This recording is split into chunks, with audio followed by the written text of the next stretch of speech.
Bapak Ibu Saudara semuanya. Wow, saya melihat wajah-wajah yang bersuka cita dan berkemenangan di tempat ini. Amin. Mari bangkit dari tempat duduk saudara. Kasih salam kanan kiri, depan, belakang. Tuhan Yesus memberkati selalu. Wow, luar biasa. Mazmur 23 mengatakan, sekalipun aku dalam lembah kekelaman, aku tidak takut bahaya. Gadamu dan tongkatmu, itulah yang menghibur aku. Kita yakin dan percaya, apapun musim yang kita lalui, pemurnian yang kita lalui, tetap ada Tuhan dalam hidup kita. Amin. Apapun keadaannya, kita mau tetap menyembah Tuhan. Kita mau tetap katakan, Tuhan Engkau baik. Haleluya. Terima kasih Tuhan.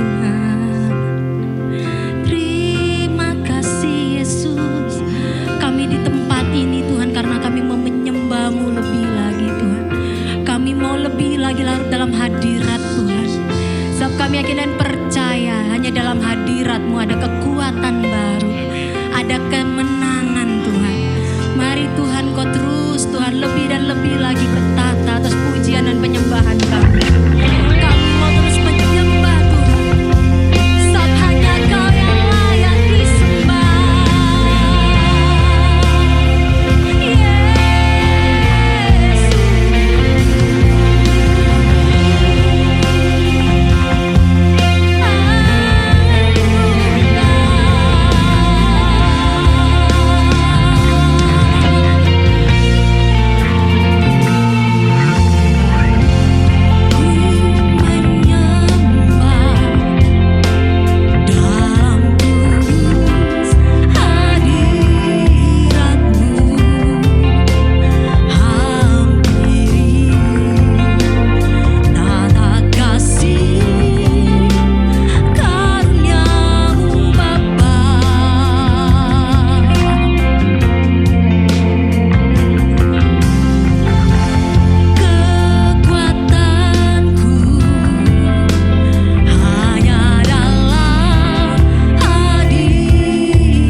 bangsa ini Tuhan. Kami mau katakan shalom, shalom Indonesia.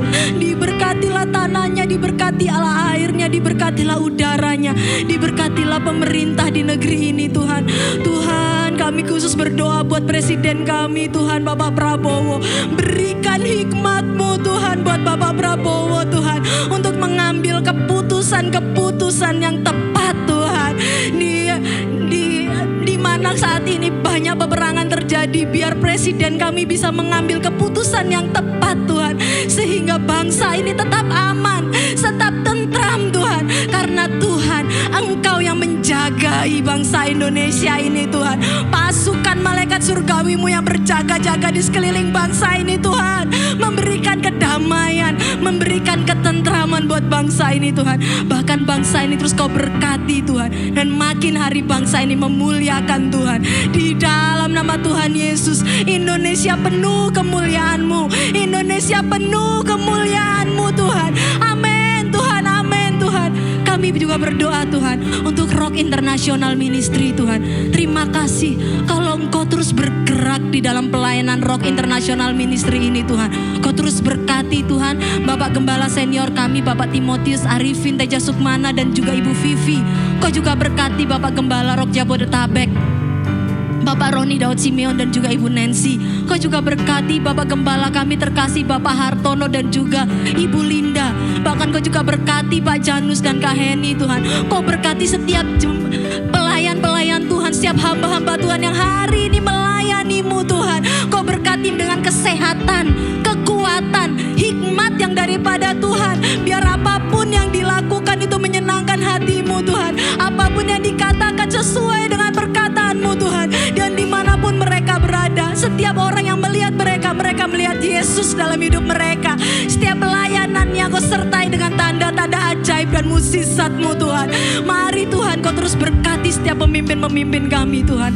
Lebih dari itu Tuhan, kami juga memberkati Rock Pantai Indah Kapuk. Kami mau katakan shalom, shalom Pantai Indah Kapuk. Kau berkati Rock Pantai Indah Kapuk ini Tuhan, agar setiap kami jemaatnya Kau berikan kesatuan hati, kesatuan roh. Kami terus bertumbuh di dalam Kristus, kami terus bertumbuh di dalam Tuhan. Kami kuat menghadapi apapun, dan kami akan menjadi beacon tower. Kami menjadi mercusuar di mana setiap orang melihat kami, biar orang-orang itu bisa melihat Yesus dalam kehidupan kami, sehingga banyak jiwa-jiwa dimenangkan buat hormat dan kemuliaan Tuhan. Mari Kau berkati setiap jemaat Big Tuhan. Karena itu Tuhan, saat ini kami mau memuji-Mu lebih lagi Tuhan. Kami mau menyembah Tuhan lebih lagi, bersuka cita. Kami mau katakan Tuhan Yesus baik. Apapun yang terjadi dalam hidup kami, mau tetap katakan Tuhan Yesus baik. Kami mau tetap ikut Yesus di dalam nama Tuhan Yesus. Mari sama-sama kita katakan amin. Haleluya. Tema kita hari ini ada The Valley of Reckoning. Pertanyaannya, kalau kita bilang Tuhan Yesus baik, mau ikut Tuhan saat keadaan baik itu biasa. Tapi dalam saat pemurnian, apakah mau ikut Tuhan Yesus? Siapa di sini yang mau tetap ikut Tuhan Yesus? Angkat tangannya. Yes, amin.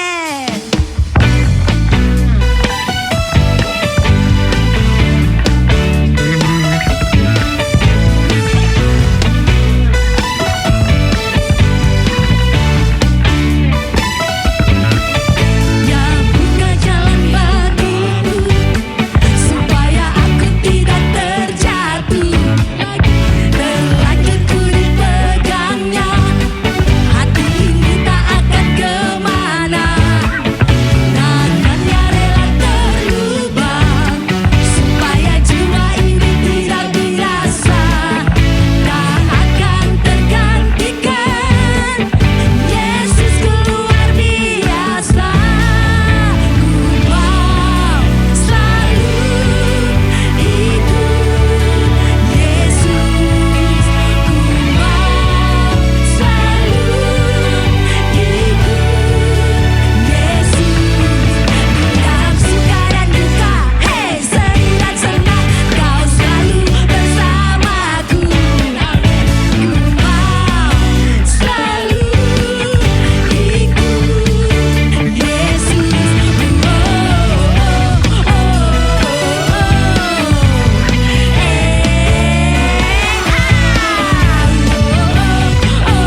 Shalom warga kerajaan.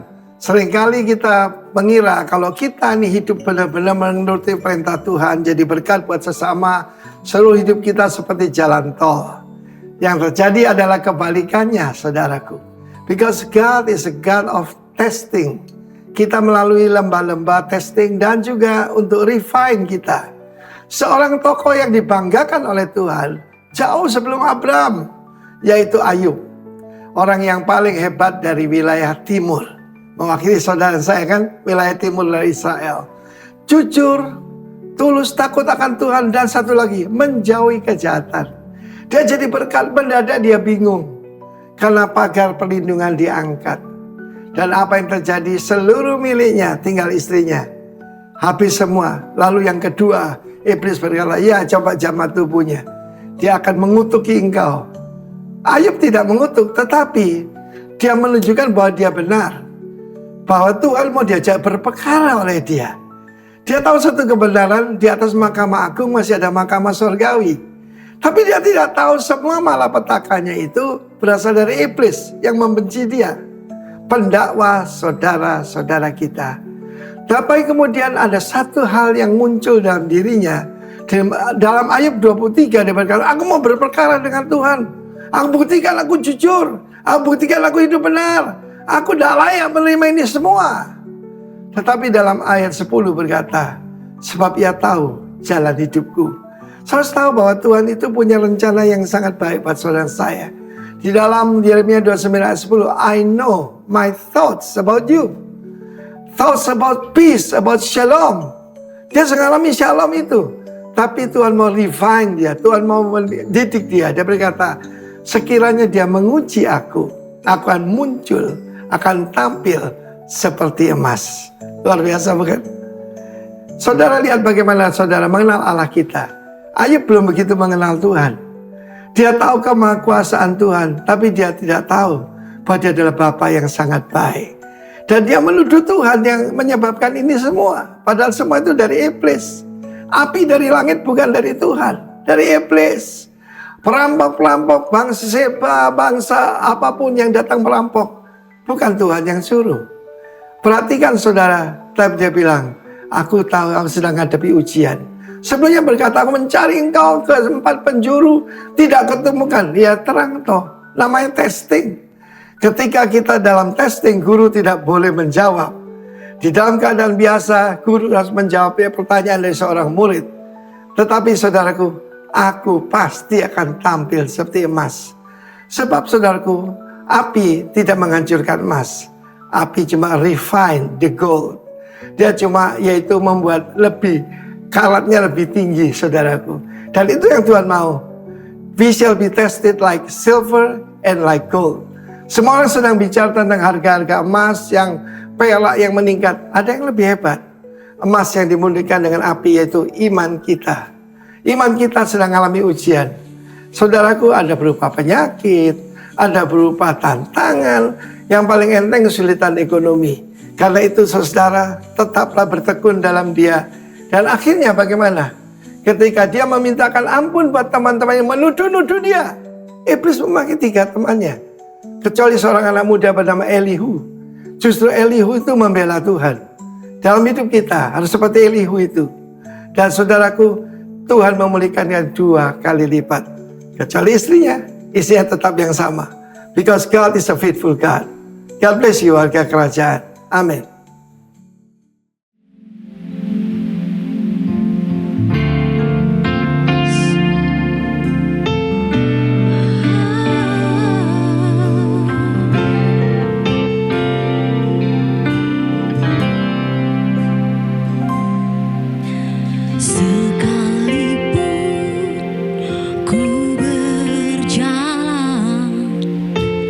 Dalam lembah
Kami bersyukur punya Tuhan yang ajaib seperti Engkau. Karena Engkau tidak pernah meninggalkan kami. Sekalipun di masa-masa yang sulit, di lembah pemurnian itu, kami menangis, kami meratap, tapi kasih-Mu yang memulihkan dan memeluk kami, membawa kami kepada keserupaan dengan Kristus. Dan hari ini kami bersyukur buat semua proses yang Kau beri dalam hidup kami. Kami bersuka cita di dalamnya. Dan ini momen yang baik untuk Engkau berbicara spesifik kepada kami, agar kami dikuatkan. Kami tidak kecewa karena pengiringan kami, karena penderitaan itu. Tapi kami kuat, kami bertahan, karena Roh-Mu yang kudus menguatkan kami. Berfirmanlah ya Tuhan, dengan bahasa yang mudah kami mengerti, agar kami pulang dengan sebuah kemenangan yang baru. Dalam berkat nama Kristus Yesus kami berdoa. Yang siap dengar firman katakan, amin, amin, amin. Luar biasa. Shalom Bapak Ibu Saudara. Saya bersuka cita dalam 2 minggu yang lalu kita banyak belajar tentang lembah pemurnian. Dan hari ini izinkan saya berkhotbah kepada kalian semua dengan satu perspektif yang baru. Saya tidak akan mengulang khotbah-khotbah yang disampaikan oleh Pak Hartono, oleh Pak Johan, tapi saya mau masuk dalam sebuah perspektif hari ini. Saya kasih judul, jangan keluar dulu. Gimana caranya kita menikmati hidup di dalam lembah pemurnian, saudaraku? Saya mulai dengan sebuah pertanyaan yang mesti kita jawab. Apakah kalian tahu, saudara tahu apa yang paling menyakitkan dari serangan iblis? Itu. Apa yang sangat menyakitkan dalam kehidupan kita ketika serangan itu datang? Ketika kita merasa tidak ada orang yang memperhatikan kita. Ketika kehidupan ini rasanya datar saja.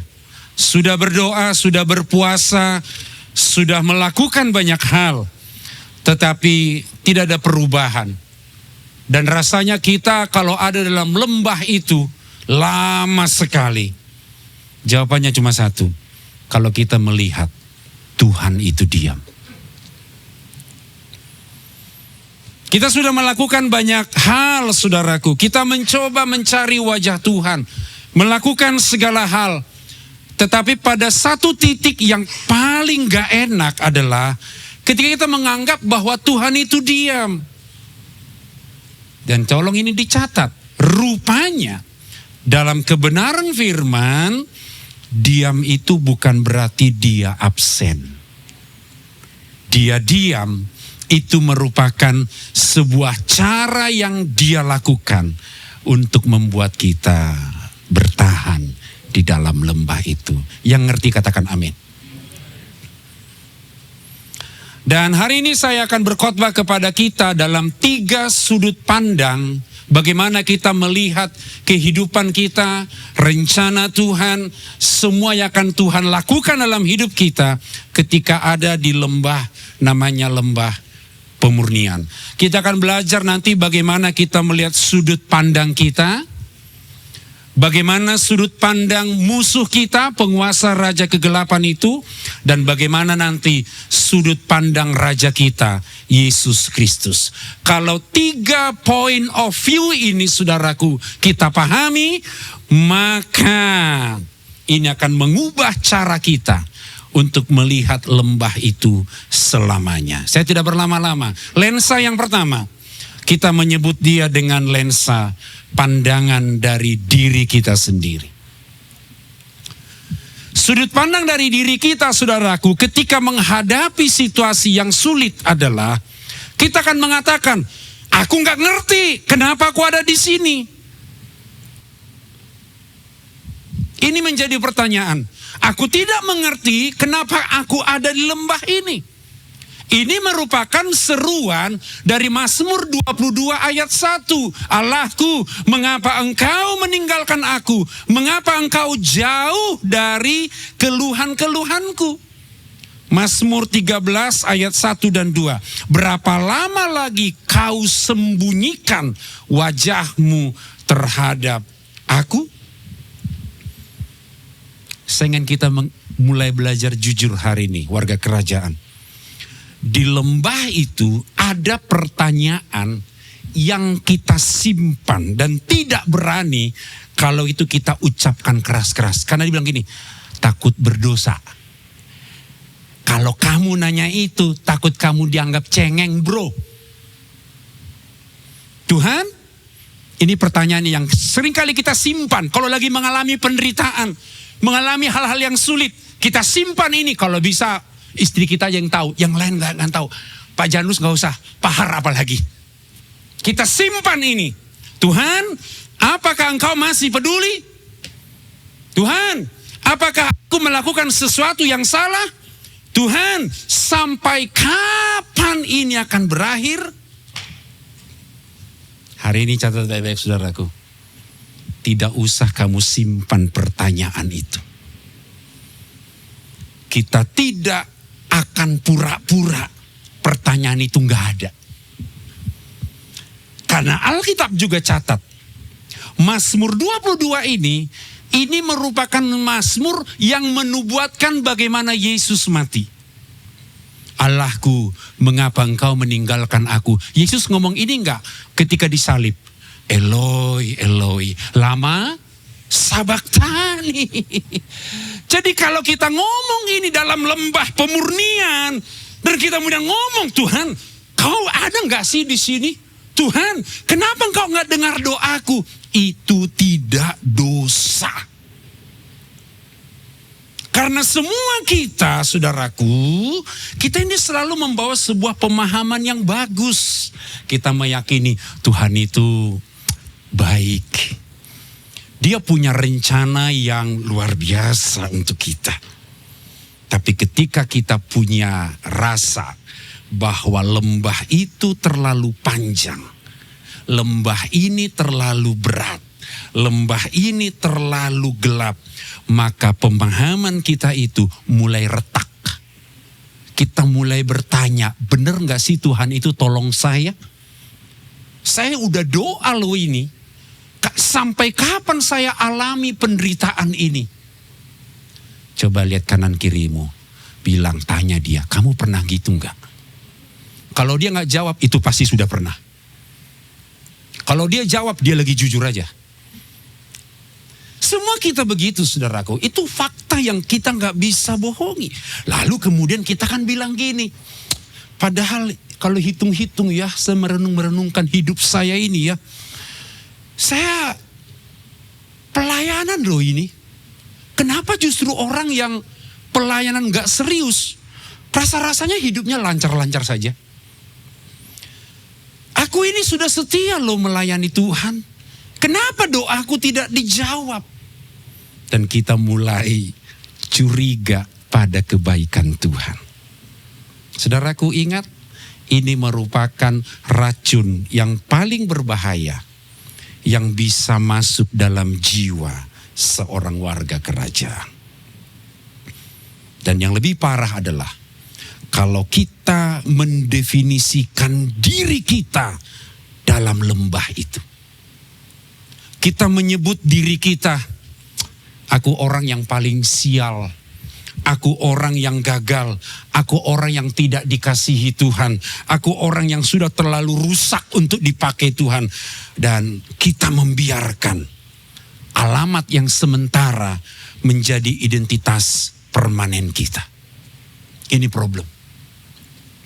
Jangan sampai saudaraku, kita semua membuat sebuah definisi dalam lembah pemurnian yang sifatnya sementara, yang tidak permanen itu mendefinisikan kita.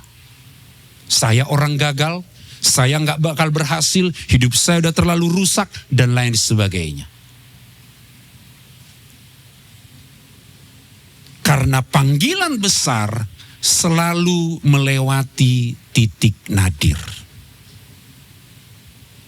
Tokoh-tokoh Alkitab ini mengalami semua yang juga kita alami. Sekarang kita lihat perspektifnya Raja Daud. Maka dia bertanya, bukankah aku yang diurapi? Mengapa aku lari dan dikejar-kejar oleh Saul? Sudah sah kok Samuel mengurapi dia dengan tanduk isi minyak itu. Tetapi dia nggak langsung raja. Dia masih dikejar-kejar oleh Saul, hendak membunuh dia. Wajar dia bertanya dalam dirinya, loh, aku ini sudah diurapi Tuhan menjadi raja. Mengapa saya harus mengalami dikejar-kejar orang ini, dikejar oleh Raja Saul? Wajar. Yusuf lagi. Ketika Yusuf dimasukkan ke sumur. Ketika Yusuf nanti dijual ke Potifar. Ketika di Potifar, dia difitnah oleh istri Potifar. Ketika nanti di penjara, bahwa juru roti, juru minuman itu yang diartikan mimpinya, juru minuman lupa sama dia. Dia wajar bertanya, kemana mimpi-mimpiku yang dulu? Aku bermimpi bahwa 12 tumpukan akan menyembah aku. Nanti ayahku dan ibuku akan aku menjadi pemimpin atas mereka. Aku melakukan semua yang benar dan berakhir di tempat yang paling salah. Ini menarik saudaraku. Tuhan sudah ngomong, kamu Yusuf dalam visi kamu akan menjadi orang hebat. Tapi dia tetap dibuang di sumur. Dia dijual. Bagaimana dengan Yesus? Yesus anak Allah. Natur 100% manusia, natur 100% ilahi. Tapi mengapa dia di Getsemani juga mengatakan, ya Bapa, jika sekiranya lalukan cawan ini, tapi bukan kehendakku, biarlah kehendakmu yang jadi. Saudaraku, saya melihat hal ini, mari kita memandang bahwa semua lembah pemurnian yang sedang kita hadapi, marilah kita memakai kacamata firman untuk menanggapi itu semua. Yang setuju katakan amin. Kalaupun akhirnya saudara bertanya seperti Daud, seperti Yusuf, seperti Yesus, seperti Mazmur 22 yang tadi kita baca, pertanyaanmu itu bukan pengkhianatan kepada raja kita.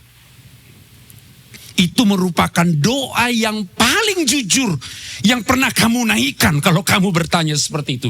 Karena di mana ada lembah pemurnian, maka kedagingan ini gak suka saudaraku. Kita terbiasa nyaman dari kita kecil sampai di sekarang sudah berhasil. Kata orang, kita nyaman. Tiba-tiba Tuhan taruh kita di sebuah kondisi, sebuah tempat yang gak nyaman untuk kedagingan kita. Wajar kedagingan kita protes. Itu doa yang paling jujur. Saudaraku ingat di poin yang pertama ini. Lembah pemurnian itu tidak membentuk karakter yang belum ada. Lembah itu mengungkapkan karakter yang sudah ada. Dan memurnikan sampai hanya yang asli yang tersisa. Minggu yang lalu Pak Pendeta Johan sudah memberikan kita sebuah pemahaman yang sangat signifikan.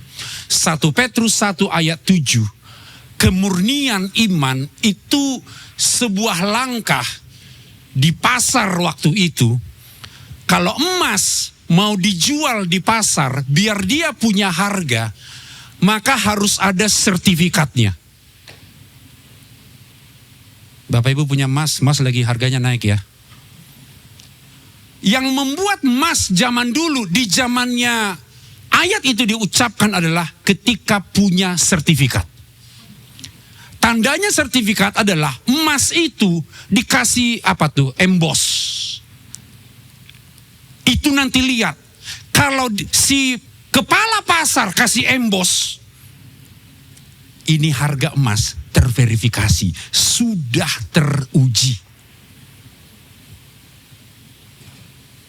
Suatu saat saya meyakini semua kotoran dalam hidup kita Itu yang mau dikeluarkan di lembah pemurnian. Agar aslinya kita kelihatan. Yang setuju katakan amin. Itu yang dia ingin buang dalam kehidupan kita. Jadi lembah tidak membentuk karakter yang belum ada. Lembah itu mengungkapkan karakter yang sudah ada dan memurnikannya sampai hanya yang asli yang tersisa. Kalau Tuhan sudah berikan kita cap kerajaan, maka nanti dia akan memamerkan kita dalam kemuliaan yang akan datang. Ketika pemerintahan itu terjadi dalam langit dan bumi yang baru, maka Bapa di sorga akan memamerkan kita. Dia bilang gini, inilah anak-anakku yang sudah teruji. Dalam penderitaan sekalipun mereka bertahan dan setia. Dan inilah dia. Dia memamerkan kita di publik. Kalau lembah pemurnian ini areanya privat, sendiri dengan Tuhan. Kita kadang merasa, mana Tuhan? Kok aku gak ngerasa Tuhan? Tapi kenyataan, ketika Sadrak, Mesak, Abednego ada di lembah perapian itu, yang lihat Tuhan ada di situ siapa? Jawab. Siapa yang tahu di ayat itu tulis, aku melihat ada satu sosok tambahan. Siapa yang ngomong itu?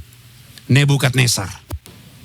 Mungkin saudara dalam lembah itu ngerasa sendiri. Aku gak ngerasa Tuhan di lembah pemurnian ini. Tapi catat baik-baik, justru orang lain yang melihat kamu disertai Tuhan di sini. Karena Nebukadnezar dari luar lihat, loh ada 4 orang sekarang. Gereja mula-mula membaca ayat itu, itulah Yesus dengan prainkarnasinya.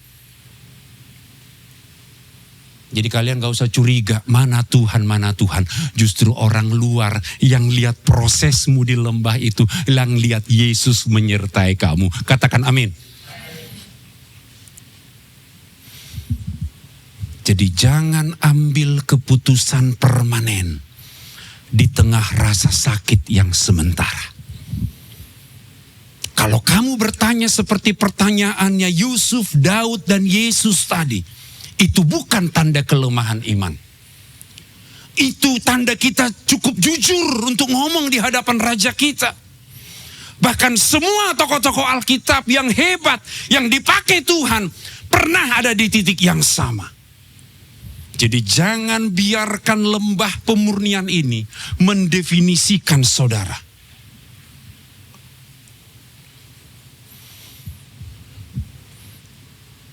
Kalau hari ini ada di antara Anda yang bilang begini, kamu merasa bahwa kamu belum mengerti mengapa kamu ada di lembah itu. Saya harus mengatakan, gak apa-apa. Sekalipun kamu banyak bertanya, kenapa harus begini? Kenapa saya harus dirugikan sama orang dan saya sekarang mengalaminya? Gak apa-apa bertanya itu. Satu hal yang menjadi batasnya adalah cuma satu. Jangan izinkan keputusan permanen di tengah rasa sakit yang sementara itu. Itu aja. Kamu boleh komplain, kamu boleh bertanya, tapi jangan izinkan kesakitan itu mendefinisikan dirimu. Kamu bilang, aku sudah gagal, aku sudah stop, aku gak ada harapan. Hei, di dalam Yesus ada harapan. Tapi kan pernikahanku udah rusak, Pak. Itu kata kamu, jangan definisikan. Karena Yesus punya masa depan yang lebih gemilang untuk kamu. Itulah sebabnya saya kasih judul khotbah hari ini, jangan keluar dulu. Jangan keluar dulu. Karena prosesmu belum selesai. Ada rencana Tuhan yang ajaib di depan yang akan Dia siapkan bagi Anda. Jangan keluar dulu. Sekarang kita pakai lensa yang kedua. Lensa pertama tadi, diri kita sendiri. Gimana kita lihat kita di lembah. Lensa kedua, sudut pandang penguasa kegelapan, iblis. Iblis itu panik kalau Anda semua, kita semua dimasukkan ke lembah pemurnian. Saya ulang, ini mesti taruh di benak dan di hati kita. Iblis itu paling takut kalau saudara ditaruh di lembah pemurnian. Kitanya pengen keluar. Tapi iblis paling takut nih. Dia sekarang dimasukkan ke lembah pemurnian. Waduh, gemetar saya ini. Kata iblis begitu. Kitanya pengen keluar cepat-cepat. Ayub 1 ayat 8 tidak di slide, saya bacakan. Lalu bertanyalah Tuhan kepada iblis, apakah engkau memperhatikan hambaku Ayub?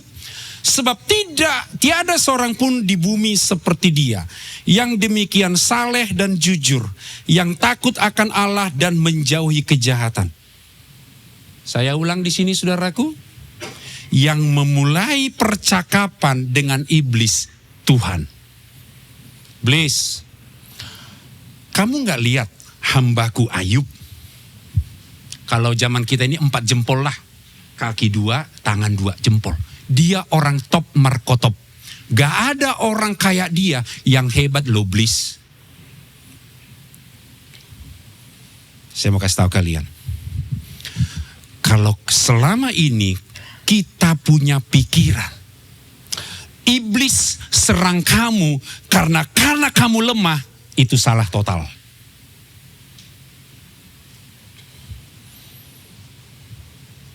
Iblis tidak akan pernah buang energi kepada orang yang gak berbahaya bagi dia. Karena dia bilang, hei lu mah kawan gua usah capek-capek. Tapi kalau kamu orang penting dalam kerajaan Allah, iblis kerahkan semua amunisi untuk serang kita. Padahal ini penting. Kalau ada orang Tuhan taruh di lembah pemurnian, ada destiny Tuhan yang besar di situ. Itu makanya iblis paling takut lihat anak Tuhan, warga kerajaan, diizinkan Tuhan masuk dalam lembah pemurnian. Bukan iblis yang datang kepada Tuhan sambil bilang, tuh Tuhan, iblis si Ayub lemah. Enggak. Izinkan aku menyerang dia. Enggak. Justru sebaliknya, Tuhan yang bilang kepada iblis, hei iblis, kamu sudah perhatikan belum hambaku Ayub? Tuhan yang memperkenalkan Ayub kepada iblis. Tuhan itu bangga banget punya anak kayak Ayub. Di semua sidang surgawi, kalau kalian baca itu, maka datanglah anak-anak Tuhan. Ada juga di antaranya iblis. Tuhan pamerkan Ayub di depan semua malaikat, di depan semua orang-orang, termasuk di depan iblis. Artinya begini, sebelum lembah pemurnian dialami Ayub, namanya sudah dicatat di sorga. Betul enggak? Tuhan sudah mengenal Ayub dengan baik. Jadi Ayub di kasus ini bukan korban, tapi seorang kebanggaan raja kita. Iblis menyerang Ayub bukan karena inisiatifnya sendiri. Ia menyerang Ayub karena ia tahu ada sebuah rencana Tuhan yang raja kita sedang bentuk dalam diri Ayub. Dan iblis punya cita-cita, jangan sampai Ayub selesai di proses itu. Sekarang jawab pertanyaan saya baik-baik, warga kerajaan. Kalau dalam lembah ini kita punya pemikiran ingin cepat-cepat selesai dalam proses pemurnian, jawab baik-baik, suara Tuhan atau suara iblis? Bilang kanan kiri, biar kencang, biar kedengeran. Ada yang ngantuk soalnya. Suara iblis, betul. Kalau di kuping kita, di hati kita ada suara, udahlah, kamu berhenti saja. Stop dengan proses ini. Kamu kan udah capek. Letih loh kamu. Belum lagi bekerja tiap hari. Kamu harus menghadapi problem ini. Udah stop. Itu bukan suara Tuhan, itu suara penguasa kegelapan. Karena kalau kita stop, rencana Tuhan yang ajaib ini gak terjadi bagi kita. Ini menarik. Ini menarik. Jadi semakin besar serangan iblis kepada kita, semakin besar kepercayaan Tuhan kepada kita. Semakin iblis menyerang kita, itu bukan informasi kelemahan kita. Itu merupakan informasi betapa besarnya destiny kerajaan yang sang raja itu sedang rancangkan atas kehidupan kita. Ingat tadi, kalau kita lemah, kita nggak serius ikut Tuhan, iblis nggak perlu capek-capek godain kita. Makanya Matius 4, Lukas 4, ketika Yesus sedang berpuasa, dia digodai iblis. Pengen buat Yesus stop, gak lagi puasa 40 hari 40 malam. Biar Yesus gak melanjutkan karyanya untuk memberitakan Injil. Jadi sekarang teman-teman sudah bisa belajar sesuatu hari ini. 1 Petrus 5 ayat 8 mengatakan kepada kita, sadarlah dan berjaga-jagalah, lawanmu si iblis berjalan keliling sama seperti singa yang mengaum-aum dan mencari orang yang dapat ditelannya. Iblis seperti singa yang mengaum. Singa yang mengaum bukan berarti singa yang tenang. Singa yang mengaum, singa yang sedang terancam. Kalau singanya lagi santai, ya dia santai liatin. Tapi kalau singanya terancam, dia mengaum. Dia menakut-nakuti mangsa. Alkitab mencatat, singa yang mengaum. Semakin singanya galak, semakin singanya mengaum kencang. Ingat, semakin besar destiny Tuhan dalam hidup saudara. Semakin berat ujian yang saudara alami, semakin besar penderitaan karena nama Yesus yang saudara alami, berarti ada sebuah kapasitas rohani yang Tuhan sedang perbesar dalam kehidupan kita. Yang yakin katakan amin. Tapi kalau kita bilang, hidup gua datar-datar aja, gak ada sesuatu yang tantangan nih. Intensitas serangan iblis adalah petunjuk yang paling jelas tentang besarnya destinasi kerajaan yang sedang raja itu tulis dalam kehidupan kita. Dan iblis tahu apa yang akan terjadi kalau kamu bertahan. Dia pasti kalah. Saudaraku ingat, kalau kita bertahan dalam lembah pemurnian, iblisnya kalah. Itu makanya dia kerahkan semua energinya untuk membuat kita, membuat saya dan saudara untuk segera berhenti di lembah pemurnian itu. Padahal kingdom paradigma mengajari kita bahwa kita akan berjalan kepada keserupaan. Kita akan memerintah bersama dengan Kristus. Tapi iblis punya serangan untuk membuat kita menyerah dengan semua proses yang sedang Tuhan lakukan dalam hidup kita. Makanya ini hati-hati, waspada agar kita tidak menjadi lemah, agar kita tidak menjadi putus asa. Itu sebabnya siang hari ini mari kita katakan dengan tegas, ketika godaan itu datang, ketika bisikan itu datang, dan kita dibuat menyerah, saya harus katakan, stop dengar apa kata si iblis. Langsung perkatakan firman. Jangan beri dia kesempatan untuk membuat kita lemah dan putus asa. Ketika kita dengar rayuan itu, saudara dengar apa kata iblis untuk membuat kita stop. Maka pesan saya tadi, jangan keluar dulu. Bertahan di situ.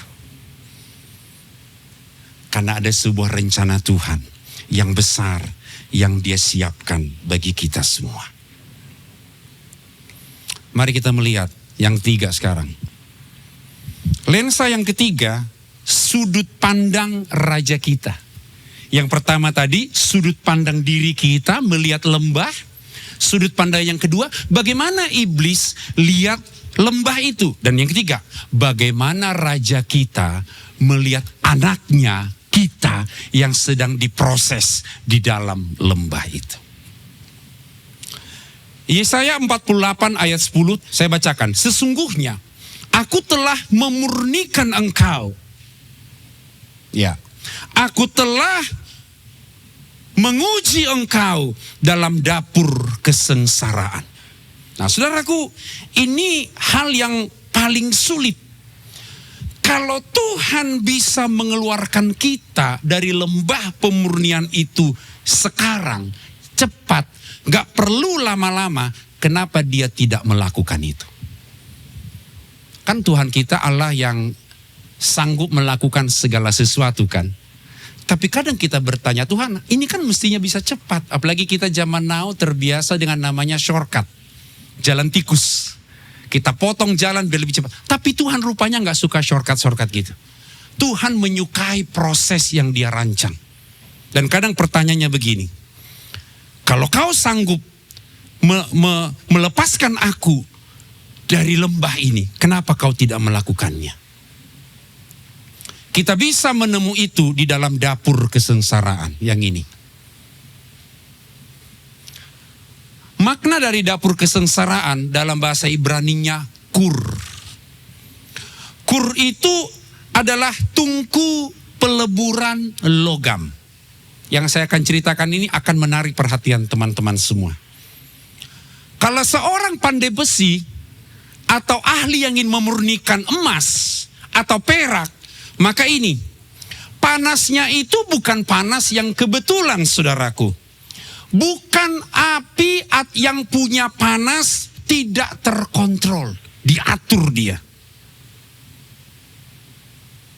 Panas itu diatur sedemikian rupa, suhu itu dia tentukan sedemikian rupa, durasi untuk nanti membakar ya, logam itu diukur dengan sangat presisi. Tidak ada satu derajat yang bisa berlebihan. Demikian juga cara Tuhan untuk memproses kita. Di dalam lembah pemurnian, kalau kita mengalami seperti tungku peleburan logam, Tuhan yang tahu kuatnya kita menahan panas. Tidak akan pernah melebihi kekuatan kita. Katakan amin. Api itu panasnya terkontrol. Tuhan tahu ujian yang paling tepat untuk kita. Karena dia yang menciptakan kita. Panasnya dia atur sendiri. Suhunya dia tentukan sendiri. Bahkan lamanya kita dilebur, dia juga yang atur sesuai dengan yang dia mau. Itulah sebabnya tidak akan ada satu hari yang sia-sia di lembah pemurnian itu. Gak ada.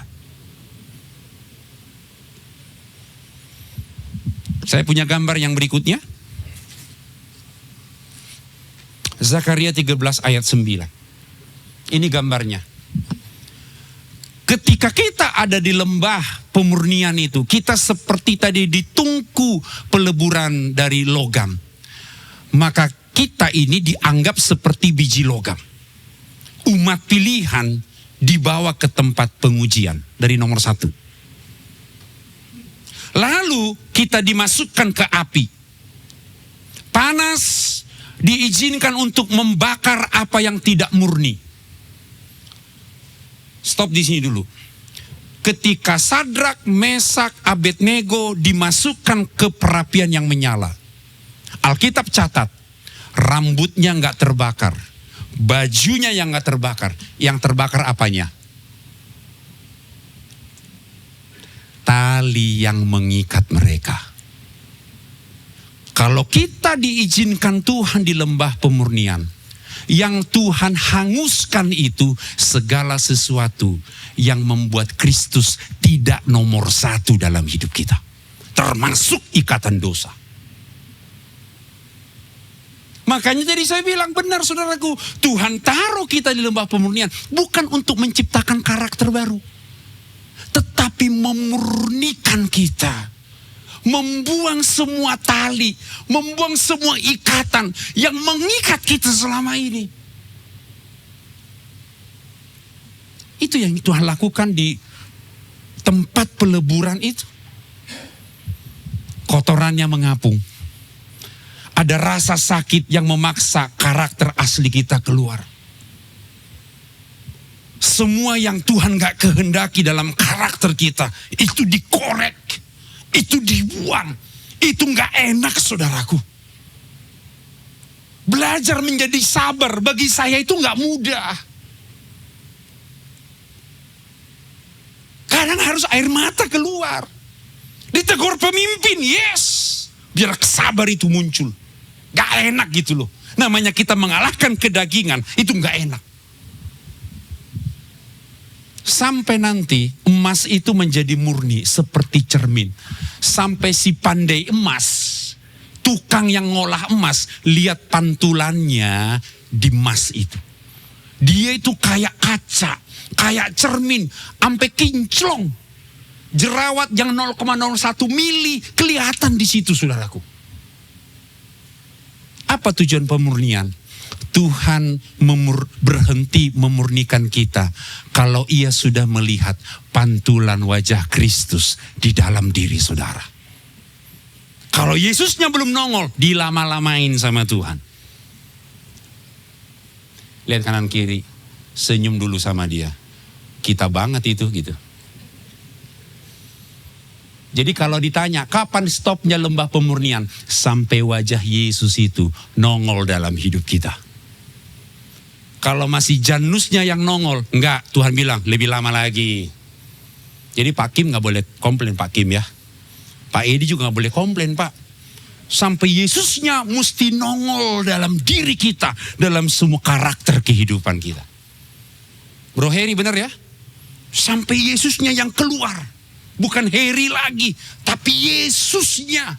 Baru pemurniannya stop.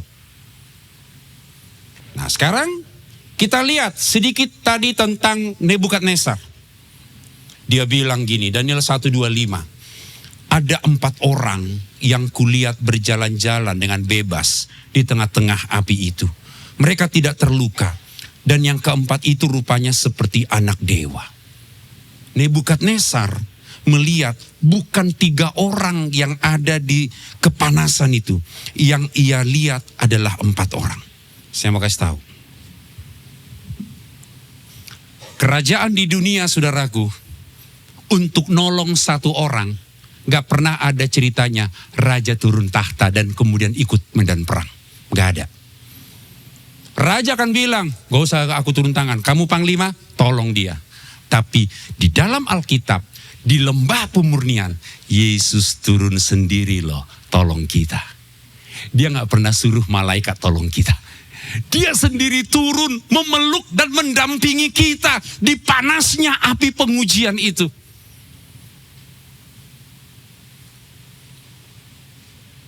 Yesus kalau pindah ke neraka, neraka jadi sorga enggak? Iya. Yesus kalau pindah ke dunia orang mati itu jadi tempatnya orang hidup. Di mana Yesus ada, itu menjadi tempat sorga yang mulia. Demikian halnya saudaraku, ketika dia ada bersama dengan kita di lembah pemurnian itu, dia gak tinggalkan kita seorang diri. Dia masuk bersama kita. Dia berdiri di depan tungku itu dan mengawasi setiap detik proses yang kita sedang hadapi. Karena kita bukan sekedar ciptaan. Saya dan saudara, anaknya. Ada di antara Anda yang punya anak jalan di jalanan terus gak pernah dilihatin gitu? Tapi raja kita gak kayak gitu. Di dunia mungkin boleh ada orang bertanggung jawab. Tapi Yesus tengok kita lagi dilebur di lembah itu. Kenapa? Ini anak gua mesti tanggung jawab. Gak apa-apa dia sakit, tapi semua dalam kendaliku, kata Tuhan. Saudaraku, kenapa ini penting? Karena kerajaan Allah tidak pernah menghasilkan seorang pemimpin kerajaan di ruang yang nyaman. Enggak. Setiap nama besar di tokoh-tokoh Alkitab, mereka dilahirkan di lembah pemurnian. Dan lembah itulah yang membuat mereka diingat namanya. Tahu ingat cerita Musa, saudaraku? Musa bertemu dengan Tuhan bukan di istana Firaun. Musa ketemu Tuhan di sebuah padang belakang Midian. Ketika dia sendirian dan merasa hidupnya sudah berakhir. Kenapa? Dia lagi DPO. Tahu DPO? Daftar pencarian orang. Dia barusan bunuh orang Mesir. Firaun lagi kejar-kejar dia. Tepat dia lagi menggembalakan kambing domba milik mertuanya. Tuhan datang. YHWH, aku adalah aku. Yakub bertemu Tuhan bukan dalam perjalanan sukses. Dia menuju Kanaan. Tapi apa? Dalam kesendirian di malam hari. Ketika tidak ada seorang pun yang menemaninya. Tidak ada orang yang bisa diandalkan. Ketika dia istirahat tidur di sungai Yabok, Tuhan bangunkan dia. Dan Tuhan bergulat dengan Yakub sampai fajar. Dan Yakub menang. Yakub sedang dikejar-kejar oleh Esau kakaknya. Dia lagi ketakutan, lagi depresi, terintimidasi. Tapi di sungai Yabok, Yakub ketemu Tuhan. Saya ulang, engkau tidak pernah dibentuk di tempat yang nyaman. Enggak. Di tempat yang ekstrim Tuhan bekerja dalam hidup kita. Mungkin Bapak Ibu Saudara ingat Rasul Paulus, namanya dulu Saulus. Dia menerima pewahyuan dari Tuhan waktu itu. Bukan di Yerusalem. Bukan di tempat sebagai peradaban kota yang terkenal pada masa itu. Paulus ketemu Tuhan. Pewahyuan tentang Tuhan. Semua hal yang dicerahkan Tuhan dalam hidupnya. Justru di sebuah tempat di Arabia. Di dalam kesunyian. Yang hampir-hampir kita nggak tahu apa-apa tentang tempat itu.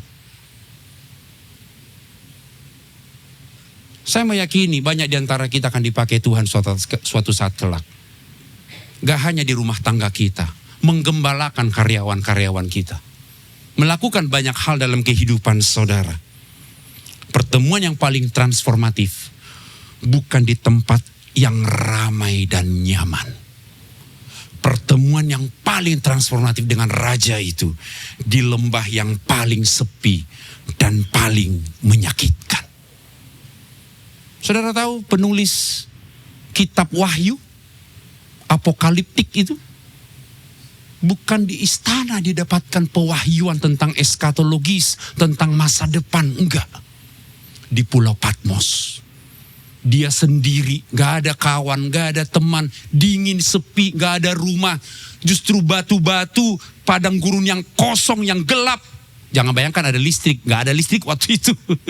Sepi, kayak gurun. Ya ada 1-2 batu dia berlindung di situ. Tapi disitulah pengilhaman tentang akhir zaman itu diberikan kepada Rasul Yohanes. Di tempat yang dia gak ada kawan, yang paling sepi, dan merasa hidupnya itu udah stop.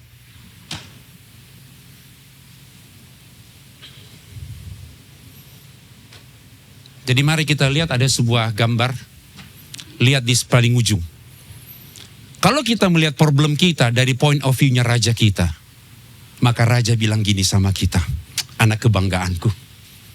Pak Thomas ini suaminya Bu Feni, kata Tuhan, kebanggaanku. Terus dia menganggap kita, kamu sedang dimurnikan nak. Apa yang dia lakukan? Dia awasi dan menyertai kita. Kita gak dibiarkan sendiri. Tuhan itu sertai saudara. Di air mata yang kamu keluarkan. Di dalam doa yang kamu tiap hari udah doa mungkin. Di dalam doa puasa, di mana kamu itu udah berpuasa mungkin di situ. Dan dia maunya apa ujungnya? Pantulan karakter Kristus itu ada dalam setiap kehidupan kita. Itu point of view-nya Tuhan ketika dia lihat lembah itu dalam hidup kita. Bagian yang terakhir. Ingat, lembah ini juga adalah mesbahmu. Abraham menemukan istilah yang baru, Jehovah Jireh. Itu ketika dia sedang mempersembahkan anaknya Ishak kepada Tuhan. Usia 100 tahun. Ini anak lama baru dapat. Minta sama Tuhan. Lama sekali. Lalu dia bilang, persembahkan anakmu. Gak mudah. Apa yang paling dia banggakan, penerus keturunan, diminta sama Tuhan. Gak mudah, saudaraku. Saya pun mungkin berpikir keras banget. Saya akan bilang, ini suara Tuhan apa enggak ya? Teman-teman gitu enggak? Ini kita doa lama gitu loh. Tuhan kasih anak. Udah gede. Terus Tuhan bilang, persembahkan anakmu. Semua kita akan sepakat, ini bukan suara Tuhan. Ini dari iblis. Masa Tuhan ambil lagi yang dia punya, yang dia sudah beri? Tapi dia taat. Tepat ketika dia hendak membunuh anaknya, mempersembahkan anaknya. Tiba-tiba anak domba tersangkut di sebuah pohon, di semak belukar itu. Disitulah Abraham belajar mengenal Tuhan yang gak kelihatan. Tuhan yang sifatnya roh yang gak kelihatan. Dia mencoba mendefinisikan Tuhan. Terus dia bilang, karena tiba-tiba ada domba nyangkut di situ. Terus dia mendefinisikan Tuhan. Jehovah Jireh, Allah mencukupkan. Dari mana saya tahu Tuhan memenuhi kebutuhan saya? Ketika gaji saya waktu itu, ini bukan sekarang, jadi bukan sekarang saudara. Jangan bilang, Pak Janus lagi kere. Nggak. Ini 15 tahun yang lalu, sebelum saya join sama kalian. Gaji cuma 400.000, cicilan motor 578.000. Itu ketika kondisi ekstrim gitu, baru saya mengerti Jehovah Jireh. Ketika anak saya minta susu, tiba-tiba ada yang telepon, Bapak ada acara gak malam ini? Iya Ci, kenapa? Doain rumah saya Pak, ini baru kami bangun rumah, pendeta kami undang gak bisa datang, tiba-tiba sakit Pak, Bapak aja boleh gak? Ya namanya pelayanan kan, datang dong, iya Ci, naik motor, gitu. Amin. Gak berharap apa-apa, namanya minta tolong. Pak, ada sedikit berkat dari kami. Terima waktu itu. Terima kasih, Tuhan berkati. Pulang-pulang, cukup untuk seminggu. Saya baru tahu itu, kalau kita betul-betul mengalami kondisi itu loh. Kalau lagi berkelimpahan, tiba-tiba dikasih duit. Dia bilang, gue masih punya segini. Tapi kalau gue gak punya, tiba-tiba ada orang ngasih kepada kita dengan cara Tuhan. Tuhan mengajari saya, Jehovah Jireh.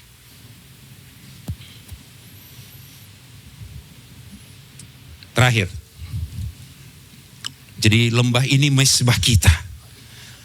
Roma 12 ayat 1 mengatakan, persembahkan tubuhmu sebagai persembahan yang hidup, yang kudus, yang berkenan kepada Allah. Itu adalah ibadahmu yang sejati. Saudaraku, ketika kita ada dalam lembah, kita rasakan api itu membakar kita. Sakit loh, gak enak. Kita masih bernafas nih, kita masih bisa rasa kalau dicubit sakit. Kita dikecewakan suami kita dikecewakan oleh pasangan kita, dikecewakan oleh anak-anak. Mungkin keluarga besar kita mengecewakan kita. Karena kita benar. Tapi kita memilih tetap berespon sesuai dengan firman. Kita semua adalah persembahan yang hidup di hadapan Tuhan. Kita bisa rasa omongan orang itu sama kita. Kita bisa rasa betapa kita ini ngerasa sakit dalam hati kita. Kita pengen selesai udah loncat aja gua dari persembahan ini. Kan kita tadi menjadi korban persembahan. Loncat aja saya turun, ngapain lama-lama di sini, sakit bener. Kita bisa kok memilih itu. Tapi ketika saudara dan saya memilih tetap mempersembahkan tubuh ini sebagai persembahan yang hidup, yang kudus dan yang berkenan. Paulus bilang, itu adalah ibadahmu yang sejati. Jadi catat ini, kita bisa sembah Tuhan di sini. Tapi ketika engkau memutuskan sembah Tuhan, sekalipun engkau dikecewakan orang, sahabatmu, pasanganmu, engkau tetap mengutamakan Tuhan. Itulah ibadah yang sejati.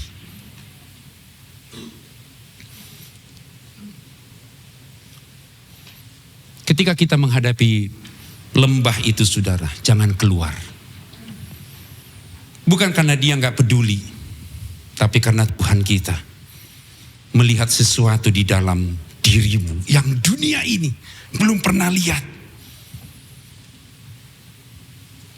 Dan proses itu akan stop, akan selesai hanya ketika Kristusnya sudah muncul dalam kehidupan kita. Jadi tetap bersuka cita. Tetap untuk punya paradigma. Oh, yang aku alami ini hanya sementara ya. Aku gak boleh berhenti, aku gak boleh stop gitu. Sambil kita bangkit berdiri bersama-sama. Saudara, kita sudah melihat lembah ini dalam 3 perspektif tadi. Dari diri kita, dari musuh kita, dan dari raja kita. Katakan kepada iblis, iblis, seranganmu keras. Tapi itu menjadi bukti kalau aku ini berbahaya untuk kamu. Kepada dirimu sendiri kamu katakan, aku memilih percaya bukan karena aku mengerti semua yang terjadi, tapi karena aku mengenal rajaku. Rajaku merencanakan yang indah di lembah pemurnian ini. Dan kepada raja itu, saudara harus mengatakan, Tuhan, di atas kesakitan di mezbah ini, aku tunduk. Aku taat kepada semua prosesmu. Karena wajahnya gak pernah dilalukan dari kita. Aku gak akan keluar Tuhan dari proses ini. Aku bertahan. Aku tidak akan turun sebelum Engkau muncul dalam kehidupanku dan wajahmu yang aku munculkan ke dunia ini. Karena lembah ini bukan akhir. Lembah ini awal di mana Tuhan akan memakai saudara. Bisakah kita mulai angkat tangan, kita mulai sembah Tuhan? Horaya lama katara lama sakatara lama si. Hurama katara ya lama sikit, lama katara lama sikit. Mulai sembah Tuhan. Dia tahu air matamu, Dia tahu penderitaanmu. Naikkan penyembahanmu, naikkan sesuatu, pengucapan syukur dalam hidupmu. Sembah Dia. Huraya lama katara ya lama serererererere.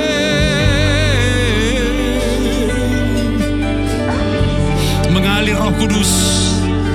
Kau melihat semua air mata kami Tuhan.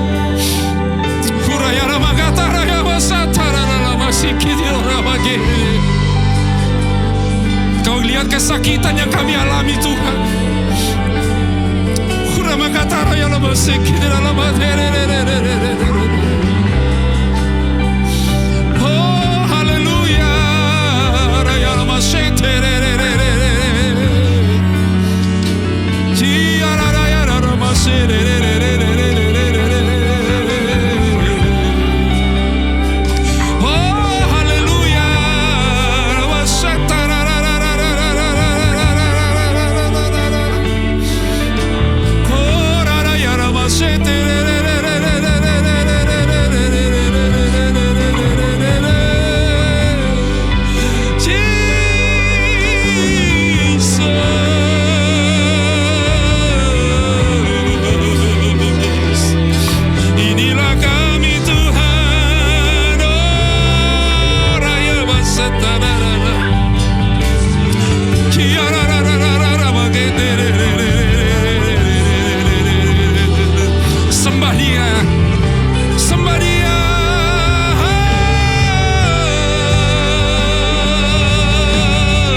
kalian suami istri saling mendoakan. Suami tumpangkan tangan atas istrimu, saling mendukung. Istri, doakan suamimu. Boleh teman-teman yang lain yang gak bawa pasangan bisa join dengan temannya, saling mendoakan.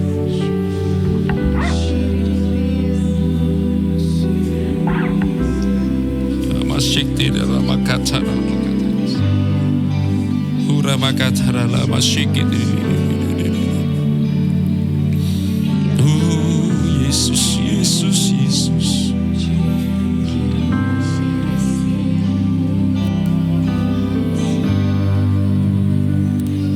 Rakatara ya la masyakatara la la la la. Hura ya la makiti de la masyikti de.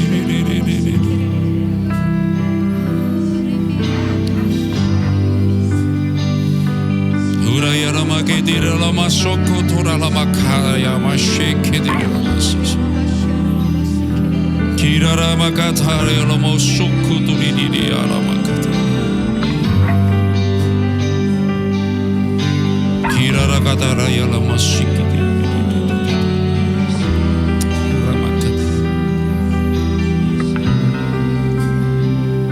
Walaupun gunung itu tak berpindah, tetap percaya Kau yang punya kuasa. Sekalipun ku dalam lembah gelap, tak mengapa asal Kau di sampingku. Walaupun masalahku masih ada, tetap percaya rencanamu terindah. Pribadimu yang tak pernah berubah, iman yang aku pegang padamu Tuhan yang setia. Mari sama-sama katakan bagi Raja kita, haleluya. Walaupun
Puji Tuhan. Bapak Ibu, saya yakin kita diberkati oleh firman Tuhan, amin. Puji Tuhan, kita siapkan hati kita untuk masuk ke dalam perjamuan kudus.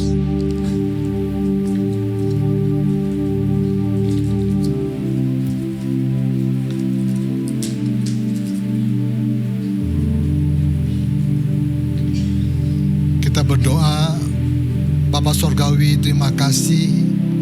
Kami sangat diberkati oleh firman-Mu pada pagi hari ini. Tuhan, kami berdoa untuk Pak Janus yang telah menyampaikan isi hati-Mu. Tuhan memberkati Pak Janus, pelayanannya, keluarganya, keluar masuknya, kesehatannya, semua dalam kendali Allah yang sempurna adanya. Terima kasih Tuhan, terima kasih begitu juga kami jemaat-Mu di tempat ini. Kami sungguh diberkati Tuhan. Biarlah firman-Mu terus Tuhan menjaga, melindungi kami, menjadi terang, menjadi berkat, menjadi cermin bagi kehidupan kami, menjadi rema di setiap kehidupan kami. Terpuji nama-Mu dan saat ini Tuhan kami mau masuk ke dalam perjamuan kudus. Kami mau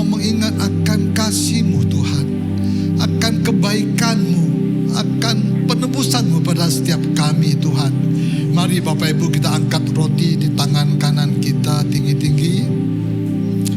Pada malam sebelum Tuhan Yesus disalib, Dia mengambil roti dan Dia memecah-mecahkannya dan berkata, "Inilah tubuhku yang diserahkan bagi kamu. Perbuatlah ini menjadi peringatan akan aku." Bapak Ibu yang Tuhan kasihi, percayakah roti yang kita angkat tinggi ini merupakan persekutuan kita dengan tubuh Kristus? Mari kita makan dalam nama Tuhan Yesus.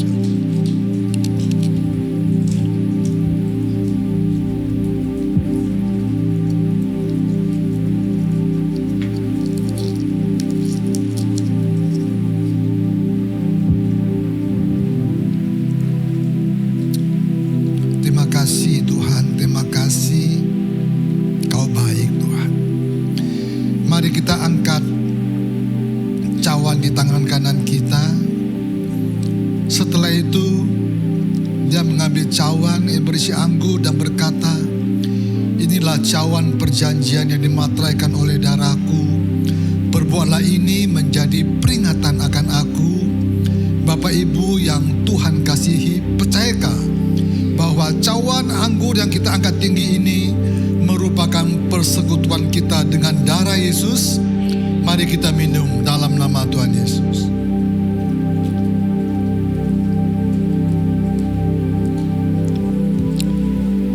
Terima kasih Tuhan. Mari kita bersyukur pada Tuhan. Thank you Lord. Terima kasih. Terima kasih Tuhan. Terima kasih Engkau baik dalam segala hal. Dalam segala hal Engkau baik Tuhan. Dalam segala keadaan kami, Engkau tetap Allah kami yang baik, Allah yang memegang kendali hidup kami. Terima kasih.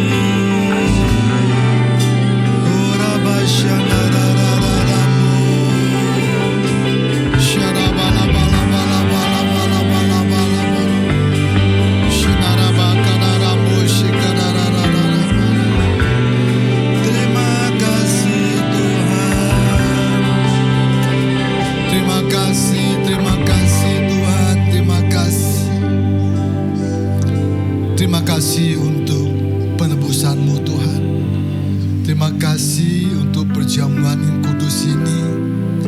Kami yakin dan percaya yang sakit telah disembuhkan, yang berbeban berat arah beri kelegaan, yang terikat arah berikan kelepasan. Terima kasih Tuhan. Kau baik ya Tuhan. Yang berduka cita, Allah akan memberi penghiburan. Allah akan berjalan bersama-sama dengan kita. Dan Allah selalu berjalan di depan kita. Mari kita bertahu syukur. Terima kasih Bapa. Terima kasih. Terpuji nama-Mu, kami bangga punya Allah seperti Engkau Tuhan. Di dalam nama Tuhan Yesus. Mari kita sama-sama katakan amin. Tuhan berkati kita semua.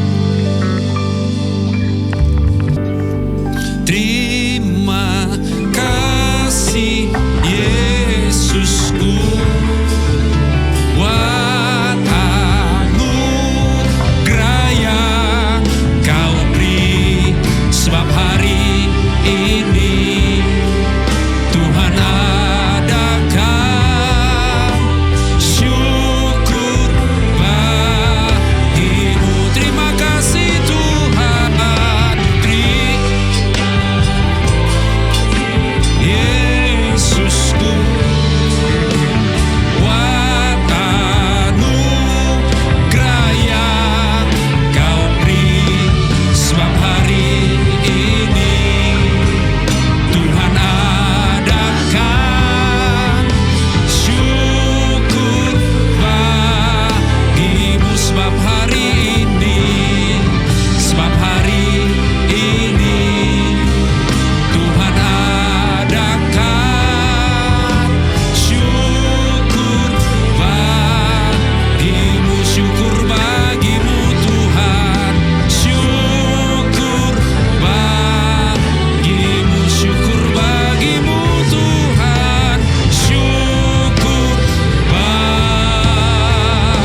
melindungi engkau, menyinarkan wajahnya dan memberikan engkau kasih karunia. Tuhan menghadapkan wajahnya kepadamu, memberikan engkau damai sejahtera, sukacita, berkat kerajaan Allah mulai dari siang hari ini sampai Yesus datang kedua kali. Kami terima berkat-Mu Tuhan dalam satu nama yang ajaib, Yesus Kristus Raja kami. Kita ini berkati dan siap jadi berkat, sama-sama katakan amin. Tuhan memberkati kita semua. Happy Sunday Bapak Ibu.